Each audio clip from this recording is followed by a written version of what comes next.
চোখে দুইটা পানি সানিয়া আমি আল্লাহকে ডাক দেয়, আমি আল্লাহ ঘোষণা দিলাম আমার বান্দার আল্লাহ ডাকার সাথে সাথে জীবনের সব গুনাহ আমি ক্ষমা করে দিব। বান্দাকে আমি আল্লাহ প্রথম আসমানে এসে ডাকি, কিন্তু বান্দা ঘুমায়। বান্দাকে 5 ওয়াক্ত নামাজে ডাকলাম, বান্দাকে পাইলাম না। বান্দাকে আমার ইবাদতের জন্য ডাকলাম, পাইলাম না। কিন্তু বান্দা যখন বিপদে পড়ে আমি আল্লাহকে ডাকি, আমি আল্লাহ তখন কেমনে উপকার করি। বান্দা যদি সারাটা দিন একবার ডাকতো, আমি আল্লাহর কুদরতি মন ঠান্ডা হয়ে যাইত। কিন্তু বান্দা বিশ্বাস কর, আমি আল্লাহ কোনো বান্দার জন্য আলাদা আলাদা করে জাহান্নাম বানাই নাই। কারণ আমি আল্লাহ হলাম রহমান,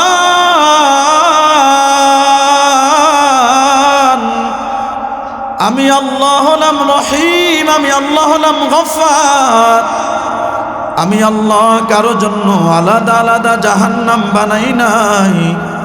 আমি আল্লাহ বান্দার জন্য তওবার সুযোগে দরজা খুলে রাখছি।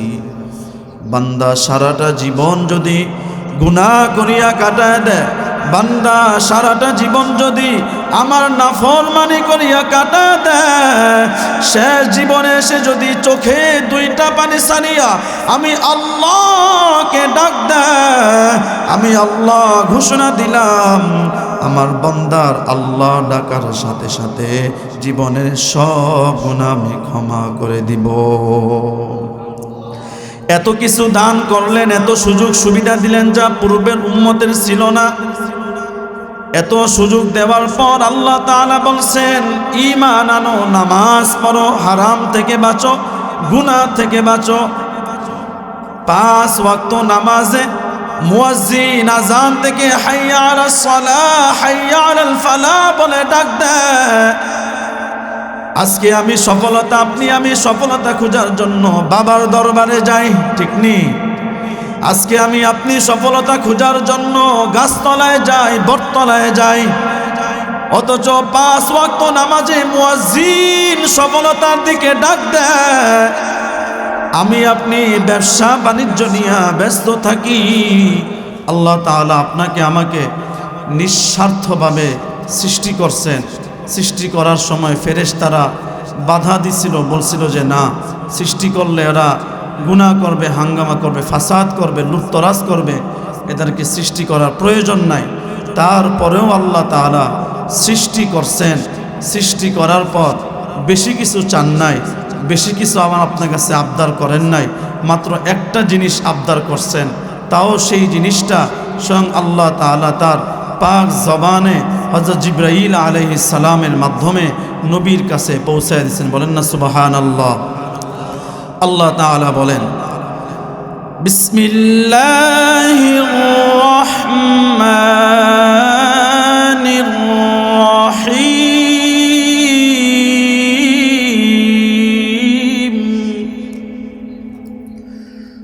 ওয়া মা খালাকতুল জিন্না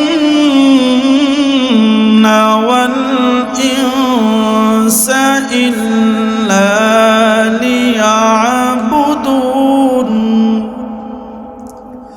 আল্লাহ তাআলা বলেন, আমি মানুষ আর জিন জাতি বানাইছি আমি আল্লাহর ইবাদত করার জন্য। কার ইবাদত? বলেন, আমি আল্লাহ মানুষ বানাইছি আমি আল্লাহর ইবাদত করার জন্য।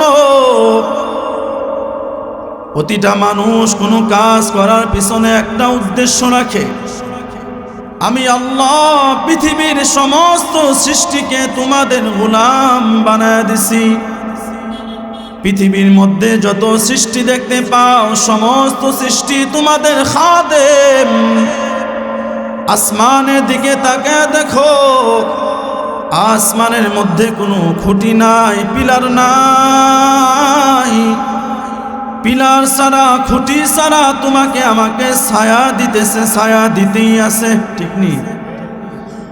এই জমিনের দিকে তাকিয়ে দেখেন, জমিনের উপর আমরা কত সুন্দর করে চলাফেরা করি, কিন্তু জমিন আমাদেরকে কোনো আঘাত করে না। করে জমিন প্রতিটা দিন আল্লাহর কাছে বলে, আল্লাহ আপনার নিয়ামত ভোগ করে আপনারটা খায়। আপনি সৃষ্টি করছেন, আপনার নিয়ামত ভোগ করিয়া আপনার সাথেই গাদ্দারি করে। আপনি হুকুম দেন আমরা জমিন তোমার বান্দাদেরকে গিলে ফেলব। আল্লাহ তাআলা সুযোগ দিয়া দেন, না না, আমার বান্দারা বুঝে না। আমার বান্দারা যদি বুঝতো তাহলে কোনোদিন আমি আল্লাহকে না ডাকিয়া বেদিন বেঈমানদের অনুসরণ করত না। আমি আল্লাহ তোমাদের সব দিলাম, সব কিছু দান করলাম। সূর্যের দিকে তাকায় দেখো, সূর্য প্রতিটা দিন দিনের শুরুতে উঠে আবার সন্ধ্যাবেলা ডুবে যায়। তোমাদের সুন্দর করে আলো দেয় যেন তোমরা সুন্দর করে জীবন যাপন করতে পারো। চন্দ্র প্রতিটা দিন রাতের বেলা আসমানের মধ্যে উঠিয়া যায়, তোমাদেরকে কত সুন্দর করে আলো দেয়, বেশি তাপও দেয় না। আমি আল্লাহ গাছ বলো, মাছ বলো, পাহাড় পর্বত, কুল কায়নাত সব কিছু তোমাদের জন্য বানায় দিছি। সব কিছু তোমাদের খেদমতে নিয়োজিত, খেদমত করতেছে। একটা গাভীর দিকে তাকায় দেখো, নিজের বাছুরকে না খাওয়াইয়া তোমাকে আমাকে বনি আদমকে দুধ পান করায়। এই যে আমি একটা গাভীর দুধ পান করে আল্লাহর নাফরমানি করতেছি, কিয়ামতের দিন এই গাভীটাও আল্লাহর কাছে বিচার দিবে, ঠিক নেই? আল্লাহ তাআলা বলেন, এরে বান্দা, প্রতিটা দিন সারা দিন তুমি মা বাবাকে কত শতবার ডাকতে থাকো। আমি আল্লাহর মনে কোনো দুঃখ নাই, কোনো ব্যথা নাই। কিন্তু তুমি যদি সারাটা দিনের মধ্যে একবার আল্লাহ বলিয়া ডাক দিতি, আমি আল্লাহর কুদরতি মন ঠান্ডা হয়ে যাইত। কিন্তু তুমি মা বাবাকে সারাটা দিন ডাকো, একটা বার আমি আল্লাহকে আল্লাহ বলে ডাক দাও না। আমি আল্লাহ তোমাকে 24টা ঘন্টা নিয়ামতের মধ্যে আটকায় রাখছি। আমি আল্লাহ বলি নাই সারাটা দিন 24 ঘন্টা সেজদার মধ্যে কাটায় দিবি, বলি নাই। আমি আল্লাহ বলছি 5 বেলার নামাজ বা জামাত যদি মসজিদে এসে আদায় করো, আমি আল্লাহ 5 ওয়াক্ত নামাজের বিনিময় 50 ওয়াক্ত নামাজের সওয়াব আমল নামায় দান করব। জোরে বলেন না সুবহানাল্লাহ। মায়ার নবী গভীর রাতে সেজদায় পড়ে কান্না করতেন আর বলতেন, আল্লাহ আমার উম্মত সর্বোচ্চ 60 থেকে 70 বছর হায়াত পায়, আর অন্যান্য উম্মতেরা 800 বছর, 1000 বছর, 1200 বছর হায়াত পায়। আমার উম্মতে 60-70 বছর হায়াত পাইয়া আমার উম্মতে অল্প বয়স হায়াত পাওয়ার পর আগের উম্মতের আগে কেমনে জান্নাতে যাবে? আল্লাহ তাআলা বলেন, হে নবী আপনি কান্না করবেন না। আপনি যদি কান্না করেন আমি আল্লাহর বড় মায়া হয়। আপনি যদি কান্না করেন আমি আল্লাহর বড় লজ্জা হয়। হে নবী আপনি নবীকে জানায় দিলাম, আপনার উম্মতদেরকে জানায় দেন, আপনার উম্মত যদি কোনো জায়গার মধ্যে কোরআনের আলোচনা, দ্বীনের আলোচনা হয়, ওই জায়গার মধ্যে গিয়া যদি আমার কালামুল্লাহর আলোচনা শুনতে থাকে, হে পয়গম্বর আমি আল্লাহ কথা দিলাম আপনার উম্মতদেরকে আমি আল্লাহ আপনি নবীর বরকতে জিন্দেগির সব গুনাহ আমি ক্ষমা করে দিব। এত নেকি দিলাম, এত সুযোগ দিলাম, এত ফায়দা দান করলাম, এত কিছু তোমাদেরকে দান করলাম। হে গোলাম, তোমাদের প্রত্যেকের জন্য আমি আল্লাহ আলাদা আলাদা করে জান্নাত বানায় দিছি। কি বলেন, জানেন তো আপনারা আলাদা আলাদা করে জান্নাত আছে। বাবার জন্য আলাদা জান্নাত, সন্তানের জন্য আলাদা জান্নাত, উস্তাদের জন্য আলাদা জান্নাত, ছাত্রের জন্য আলাদা জান্নাত, স্বামীর জন্য আলাদা জান্নাত, স্ত্রীর জন্য আলাদা জান্নাত, প্রত্যেকের জন্য আমি পৃথক পৃথক জান্নাত বানায় রাখছি। কিন্তু বান্দা বিশ্বাস কর, আমি আল্লাহ কোনো বান্দার জন্য আলাদা আলাদা করে জাহান্নাম বানাই নাই। কারণ আমি আল্লাহ হলাম রহমান,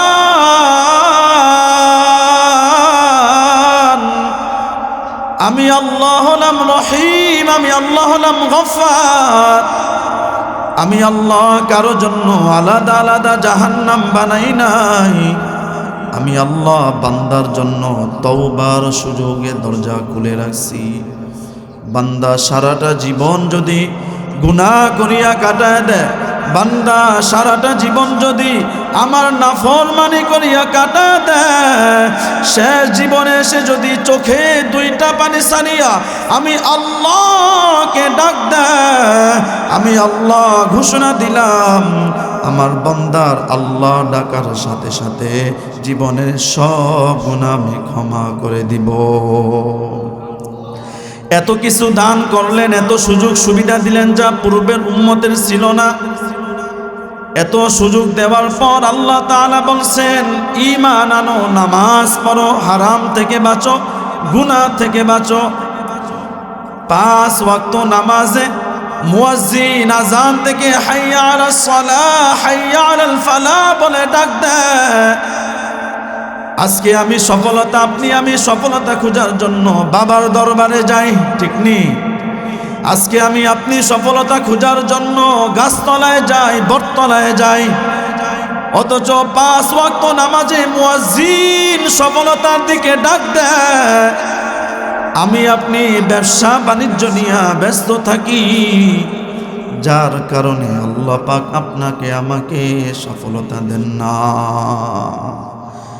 আল্লাহর ডাকে যদি আপনি ডাক দিতাম, আল্লাহর ডাকে যদি আমি সাড়া দিতাম, একটা পাখি, একটা পিঁপড়া, পিপিলিকা যদি ছোট্ট একটা ক্ষুদ্র প্রাণী হইয়া যদি রিজিক পায়, আপনি বনি আদম হইয়া কেন আল্লাহর কাছে রিজিক পাবো না?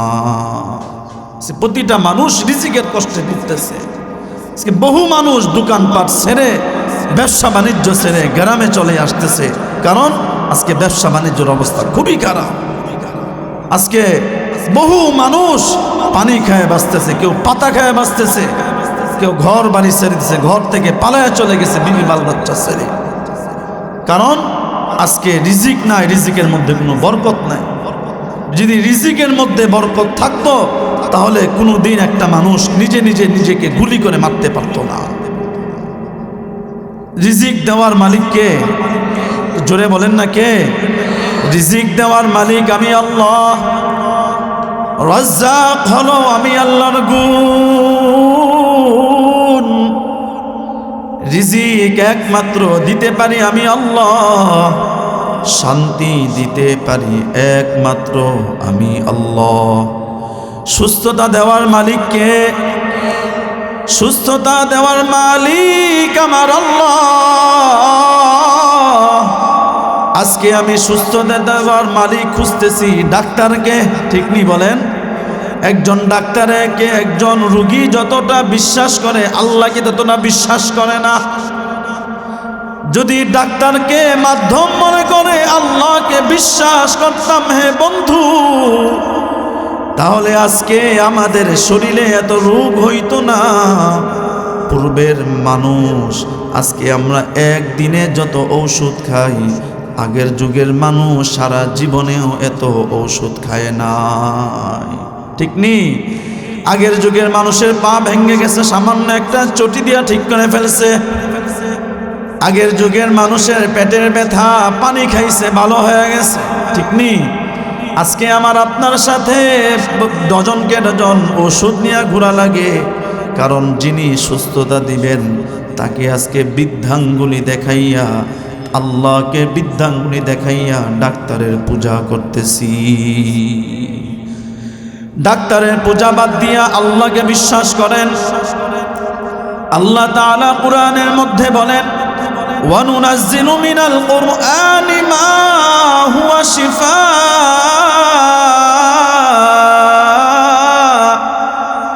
আমি আল্লাহ কুরআনকে নাজিল করছি মুমিন বান্দাদের শেফা স্বরূপ। কি স্বরূপ? শেফা স্বরূপ আমি আল্লাহ কুরআন নাজিল করেছি। কুরআনের সূরা ফাতিহা পড়ো, সূরা ফাতিহা পড়ে পানিতে দম করে খেয়ে যাও, শান্তি আর শান্তি। আজকে হুজুররা সূরা ফাতিহা বলে পানি দম করে খায়, খাওয়াইতে দে, বিশ্বাস হয় না, হুজুরকে কোনো দামও দেয় না, সুস্থ হয় না। আগের যুগের মানুষেরা হুজুরদেরকে একটা ফুর যতটুকু মূল্যায়ন করত, আজকে বর্তমানের মানুষেরা হুজুরের ফুরে তো মূল্যায়ন করবে দূরের কথা, হুজুরদের পিছে পিছনে কথা কয়। ঠিক কিনা বলেন? আল্লাহ তাআলা বলেন, আমি আল্লাহ কুরআনকে আমি আল্লাহ ঔষধ বানায় দিছি। ঔষধ স্বরূপ কুরআনকে তোমরা গ্রহণ করো, দেখবা আমি আল্লাহ তোমাদের শরীরের সমস্ত রোগ ব্যাধি আমি আল্লাহ ভালো করে দিব। আমরা সর্বদা কুরআন শরীফকে বিশ্বাস করে আল্লাহর উপর ইয়াকিন রেখে নিজের সুস্থতার জন্য কুরআন শরীফকে ঔষধ স্বরূপ মানতে পারবো তো ইনশাআল্লাহ। আজকে আমাদের উপর একটার পর একটা বিপদ আসতেই আছে। আজকে আমার আপনার উপর একটার উপর একটা বালা মুসিবত আসতেই আছে। এই বালা মুসিবত দূর করার মালিক কে? আরেকটু জোরে বলেন কে? বালা মুসিবত দূর করার মালিক আমার আল্লাহ। বালা মুসিবত দূর করার জন্য চোখের পানিটা ছেড়ে ছেড়ে আল্লাহর কাছে কান্না করেন। আল্লাহ তাআলা বলেন, হে গোলাম, 5 ওয়াক্ত নামাজে তুমি সহ আমি আমার আরো হাজারো বান্দা আমি আল্লাহর দরজার করানারে। কি বলেন? 5 ওয়াক্ত নামাজে আমি একলাই নামাজ পড়ি, আপনারাও পড়েন না? শুধু আপনারাই পড়েন, আরো লক্ষ কোটি মানুষ পড়ে না? লক্ষ কোটি মানুষ পড়ে। আল্লাহ তাআলা বলেন, তোমার সাথে আরো লক্ষ কোটি মুসলমান নামাজ পড়ে, কিন্তু 1 ওয়াক্ত নামাজ এমন আছে যেই নামাজে সমস্ত বান্দা আরামের ঘুম ঘুমায়। ওই নামাজে আমি আল্লাহ বান্দার দরজার করানারি। বলেন না সুবহানাল্লাহ। আমি আল্লাহ বান্দাকে বলি, তোর কি প্রয়োজন আমার কাছে বল, তোর কি দরকার, কোন সমস্যা আছে আমি আল্লাহর কাছে বল, আমি আল্লাহ তোর সব সমস্যা দূর করে দিব। বান্দাকে আমি আল্লাহ প্রথম আসমানে এসে ডাকি, কিন্তু বান্দা ঘুমায়। বান্দাকে 5 ওয়াক্ত নামাজে ডাকলাম, বান্দাকে পাইলাম না। বান্দাকে আমার ইবাদতের জন্য ডাকলাম, পাইলাম না। কিন্তু বান্দা যখন বিপদে পড়ে আমি আল্লাহকে ডাকি, আমি আল্লাহ তখন কেমনে উপকার করি। বান্দা যদি সারাটা দিন একবার ডাকতো, আমি আল্লাহর কুদরতি মন ঠান্ডা হয়ে যাইত। আল্লাহর নাম এই পৃথিবীর মধ্যে যত জায়গায় নেওয়া হয়, সবচেয়ে উত্তম জায়গা হইল মাদ্রাসা। ঠিক নেই? যত জায়গায় আল্লাহর নাম নেওয়া হয়, সবচাইতে সর্বোৎকৃষ্ট জায়গা হইল নবীর এই বাগান। গভীর রাত্রে 4টা বেজে এসে দেখেন ছোট শিশু বাচ্চারা আল্লাহর নাম জপতেছে। ঠিক নেই? গভীর রাতে সেই মাদ্রাসাগুলো তাকে দেখেন, বাচ্চারা তাহাজ্জুদের নামাজ পড়ে আপনার আমার জন্য দোয়া করতেছে, আপনার আমার জন্য আল্লাহর কাছে চাইতেছে। অথচ আমি আপনি আজকে দুনিয়া নিয়ে ব্যস্ত, মাদ্রাসা নিয়ে কোনো দিন ফিকির করি না। এই বাগানটা নিয়ে যদি ফিকির করতাম, আল্লাহ নবীর এই বাগানের প্রত্যেকটা ফুলকে যদি বুকে জড়ায় নিতাম, তাহলে আল্লাহ তাআলা রহমত দিয়া আমাকে আপনাকেও জড়ায় নিতে। এজন্য সর্বদা চেষ্টা করা, যখনই যাই মাদ্রাসার বাচ্চারা কেমন আছে একটু দেখে যাই। সম্ভব হলে নিজের সন্তানকে, নিজের নাতিকে আল্লাহ নবীর এই বাগানে ভর্তি করায় দেওয়া, সম্ভব হলে নিজের অর্থ থেকে মাদ্রাসার মধ্যে কোনো সহযোগিতা করা। মানুষ মারা গেলে কোনো কিছুর মাধ্যমে মানুষের রুহের মধ্যে কোনো নেকি যায় না, মানুষের আমল নামার মধ্যে কোনো নেকি যায় না, কিন্তু তিনটা জিনিসের মাধ্যমে আল্লাহর বান্দাদের রুহের মধ্যে নেকি পাঠানো হয়। কয়টা জিনিস বলেন তো? তিনটা জিনিসের মধ্যে একটা জিনিস হইল নেককার সন্তান। কি সন্তান? নেককার সন্তান। ঢাকা শহরের মধ্যে একবার জানাজা হইতেছে, সন্তান জানাজার মধ্যে কান্নার কান্না। নামাজ শেষে মুসল্লিরা জিজ্ঞাসা করলো, হে বাবা, তোমার যে আব্বু মারা গেছে, তুমি তো এত কান্না করো নাই, জানাজার মধ্যে এত কান্না কেন করলা? সন্তানটা বলতে লাগলো, হে আল্লাহর বন্ধুরা, মনে কান দিয়ে শোনো, আমার বাবা মারা গেছে, আমি পাশেই ছিলাম, আমি জানাজা পর্যন্ত বাবার লাশটা কাঁধে নিয়ে আসছি। আমার বাবার জানাজাটা শুরু হয়ে গেছে, ইমাম সাহেব আল্লাহু আকবার বলে মানুষ বিড়বিড় করে কি যেন পড়তেছে, কিন্তু আমি এতটাই মূর্খ, আমি এতটা নাদান, আমার ইমামের সাথে কি পড়তে হবে এটা আমি জানি না, আমি কত বড় মূর্খ। আজকে আমার বাবার জানাজার মধ্যে ইমামকে ভাড়া করে আনা লাগলো, আজকে আমার বাবাকে শেষ বিদায় দেওয়ার জন্য মুসল্লিদেরকে দাওয়াত দিতে হইল। আজকে আমার বাবা আমাকে MBBS প্রফেসর বানাইছে, ডাক্তার বানাইছে, কিন্তু আমার বাবা আমাকে কোরআনের শিক্ষায় শিক্ষিত বানাইতে পারলো না। আজকে যদি আমি কোরআনের শিক্ষায় শিক্ষিত হইতাম, আজকে যদি আমি হাফেজ হইতাম, আলেম হইতাম, তাহলে আজকে আমি আমার বাবার জানাজা নিজেই পড়াইতাম, আমার বাবাকে নিজেই কবরে রাখতাম, শেষ বিদায়টা আমি সন্তান বাবাকে দিতাম। নিজের শেষ বিদায়টা সুন্দর হওয়ার জন্য, নিজের শেষ বিদায়টা ভালো হওয়ার জন্য সন্তানকে নবীর এই বাগানে ভর্তি করা দরকার কি দরকার না? বলেন তো, জোরে বলেন না, দরকার না? অনেকে আছেন সন্তানকে দিতে পারেন নাই, সন্তান বড় হয়ে গেছে, জীবনের শেষের দিকে আল্লাহ তাআলা অর্থ দিয়েছেন, রিজিক দিছেন, টাকা দিছেন, ওই অর্থ দিয়া মাদ্রাসা নবীর বাগানকে সহযোগিতা করেন।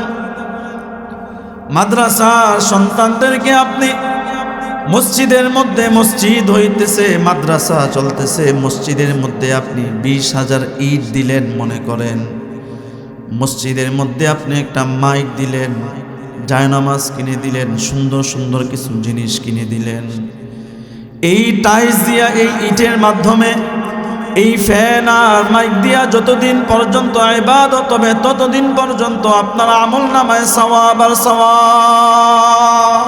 ঠিক নেই? যত সম্পদ এই দুনিয়ার মধ্যে রেখে যাবেন, হে বন্ধু, সমস্ত সম্পদ কিন্তু বৃথা আর বৃথা।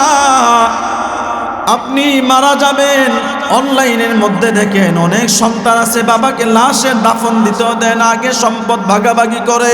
ঠিক নেই? আপনার সন্তান আপনাকে কবরে রেখে সে সর্বপ্রথম কাজটা করবে আপনার সম্পদের ভাগাভাগি। ঠিক নেই? বলেন, কিছু সম্পদ আল্লাহর ঘরে দিয়া যান, কিছু সম্পদ নবীর বাগানে দিয়া যান, যতটুকু দিয়া যাবেন ততটুকুই আপনার জন্য সফল কাম বয়ে আনবে।